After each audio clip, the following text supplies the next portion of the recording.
अरहन्ताणं नमो अरहन्ताणं नमो अरहन्ताणं। मंत्र की साधना हिंदुस्तान में बहुत होती रही। हिंदुस्तानी लोग मंत्रों में बड़े पारायण रहे हैं।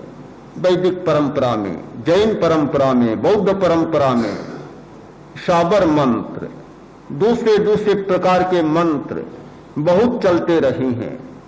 किंतु मंत्र की साधना करने वाला इस बात को जानता है कि जब तक अपने आप को सुरक्षित नहीं बना लेता तब तक मंत्र की साधना खतरे से खाली नहीं होती। इसीलिए मंत्र की साधना करने वाला सबसे पहले कवच की रचना करता है, अपने कवच बनाता है।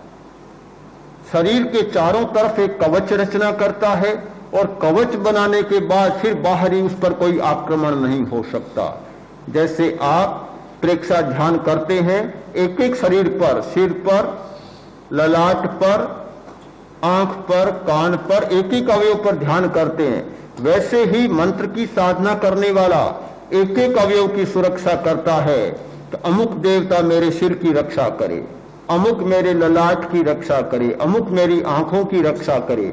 ऐसे एक एक रक्षा मंत्र पढ़ता पढ़ता पूरे शरीर का कवच बनाता है और फिर मंत्र की साधना में बैठता है। कवच के बिना कोई सुरक्षित नहीं होता। तो नियंत्रण की शक्ति एक हमारा बहुत बड़ा कवच है। जब यह नहीं होती कोई सुरक्षित नहीं होता। जिस व्यक्ति का अपनी आंखों पर नियंत्रण नहीं, जिस व्यक्ति का अपने हाथों पर नियंत्रण नहीं और जिस व्यक्ति का अपने पैरों पर नियंत्रण नहीं, कैसे सुरक्षित हो सकता है? जिस व्यक्ति का अपनी जबान पर नियंत्रण नहीं, कैसे सुरक्षित हो सकता है? चलता ही गाली बक देता है, या तो लड़ाई शुरू हो जाती है, मारपीट शुरू हो जाती है, या और कोई बड़ा उपद्रव शुरू हो जाता है। चलता ही किसी को पीट देता है, लड़ाई शुरू हो जाती है। कितना नियंत्रण होना चाहिए कि भी किसी व्यक्ति पर हाथ उठाना है तो 5 बार सोच लेना चाहिए कि उठाऊं या न उठाऊं, क्या परिणाम होगा। पूरा विमर्श पूर्वक काम नहीं होता, नियंत्रण पूर्वक नहीं होता। आवेश आया और मुक्का मार दिया, बड़ा अजीब होता है। आवेश तो हर आदमी में आता है और आवेश का काम है मुक्का मार देना। बस आवेश आया और मुक्का मार दिया, ये तो सहज काम है, ये तो हमारी स्वाभाविक प्रवृत्ति है। पर हर शिष्ट आदमी ने अपनी स्वाभाविक मनोवृत्ति पर नियंत्रण करना सीखा है कि मुक्का मार देना, ये तो आवेश कहता है कि मुक्का मार दो, पर वह सोचता है कि मारूं या न मारूं, क्यों मारूं, मारने का क्या परिणाम होगा, क्या कठिनाई बढ़ेगी। यह सूत्र बहुत जरूरी होता है, बहुत आवश्यक है। इस प्रकार की घटना आवेश में हो जाती है।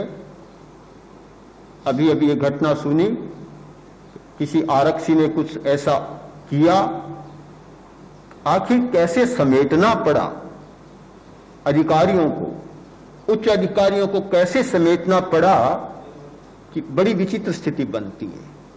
तो ये नियंत्रण की बात हमारे जीवन में बहुत आवश्यक है। एकाग्रता के बिना यह नियंत्रण विकसित नहीं होता। तो एकाग्रता का पहला परिणाम होता है नियंत्रण की शक्ति का विकास। दूसरा परिणाम है दक्षता का विकास, यानी कुशलता बढ़ती है, एफिशिएंसी बढ़ती है। एक ही काम एक चंचल चित्त वाला व्यक्ति करता है और वही काम एक स्थिर चित्त वाला व्यक्ति करता है। दोनों की दक्षता में बहुत बड़ा अंतर आ जाएगा। दक्षता एकाग्रता के साथ जुड़ी हुई है। जिसका चित्त ही नहीं टिकता, कैसे अच्छा काम करेगा, कैसे वह कुशल बनेगा। कोई चित्रकार, कोई लिपिकार, कोई कलाकार, कोई अध्ययनशील व्यक्ति एकाग्र हुए बिना कभी सफलता को अवर्ण नहीं कर सकता। दक्षता उसकी नहीं बढ़ सकती। जितनी जितनी दक्षता बढ़ती है वह एकाग्रता के द्वारा बढ़ती है, एकाग्रता के बिना नहीं बढ़ सकती।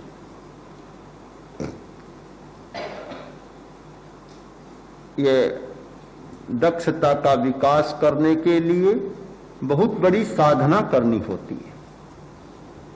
जो लोग चित्र बनाते हैं वे पहले बहुत एकाग्र होते हैं, बहुत बड़ी एकाग्रता साधनी पड़ती है। आप ये न माने कि ध्यान करने वाले को ही एकाग्रता की साधना करनी पड़ती है। एकाग्रता की साधना वे सब लोग करते हैं जो दक्षता प्राप्त करना चाहते हैं, चाहे किसी भी क्षेत्र में। आप तो स्वयं जानते हैं, निशाना लगाते हैं या बंदूक चलाना भी सीखते हैं, तो क्या एकाग्रता के बिना कभी हुआ है क्या ऐसा? हमारे यहां तो बहुत प्रसिद्ध बात है कि राधा वेद को साधा, यह साधा। किसने साधा? उस व्यक्ति ने साधा जिसने एकाग्रता से। द्रोणाचार्य पूछते चले गए, क्या देखते हो, क्या देखते हो? कोई कहता है कि वह देखता हूं, कोई कहता है वह देखता हूं, वह देखता हूं। सब असफल होते चले गए। आखिर अर्जुन आया, क्या देख रहे हो? बस केवल पुतली देख रहा हूं और कुछ नहीं दिख रहा। चलाओ बाण। सफल हो गया। केवल वेद को देखने वाला, केवल लक्ष्य को देखने वाला तो सफल हो सकता है, और लक्ष्य के साथ 10 चीजों को और देखता है, गुरु पहले ही स्वीकार कर देगा कि तुम असफल हो गए, चलो बैठो, क्यों प्रयास करते हो? कोई अर्थ नहीं है प्रयास करने का। तो एक बिंदु पर, एक लक्ष्य पर जब तक हमारा ध्यान केंद्रित नहीं होता तब तक दक्षता की बात नहीं की जा सकती। तो एकाग्रता के 2 बड़े परिणाम होते हैं, नियंत्रण की शक्ति का विकास और दक्षता का विकास। तो एकाग्रता के ये कुछ पहलू। एकाग्रता क्या है, एकाग्रता कैसे प्राप्त की जा सकती है, एकाग्रता का परिणाम क्या है, उससे क्या हमें मिलता है, इन पहलुओं पर एक प्रारंभिक चर्चा हमने की। एकाग्रता की शक्ति तो बहुत आगे तक चली जाती है। इसका एक दूसरा पहलू भी है, वह भी हम समझ लें। एकाग्रता एक शक्ति है, छुरे की धार एक शक्ति है, किसी भी शस्त्र की धार एक शक्ति है। वह धार भौंथरी भी हो सकती है, तेज भी हो सकती है।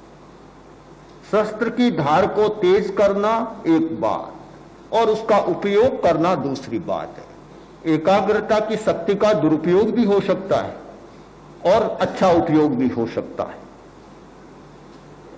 एकाग्रता की जैसे चाकू है, चाकू से किसी का पेट भी चीरा जा सकता है और चाकू से ऑपरेशन भी किया जा सकता है। एक डॉक्टर चाकू का उपयोग करता है और एक कोई अपराधी चाकू का उपयोग करता है, उपयोग में बहुत अंतर आ जाएगा। तो एकाग्रता एक शक्ति हो गई। अब प्रश्न रहता उसके उपयोग का। इसका उपयोग कैसे हो? जिसने एकाग्रता की शक्ति साध ली दूसरे का अनिष्ट भी कर सकता है। इसीलिए ध्यान के द्वारा जो हम एकाग्रता की शक्ति प्राप्त करते हैं तो हमारा चित्त भी निर्मल होता है, चेतना निर्मल होती है। जब निर्मलता और एकाग्रता दोनों बातें साथ आती है फिर किसी का अनिष्ट करने की बात नहीं होती, फिर उसका अच्छा उपयोग होता है।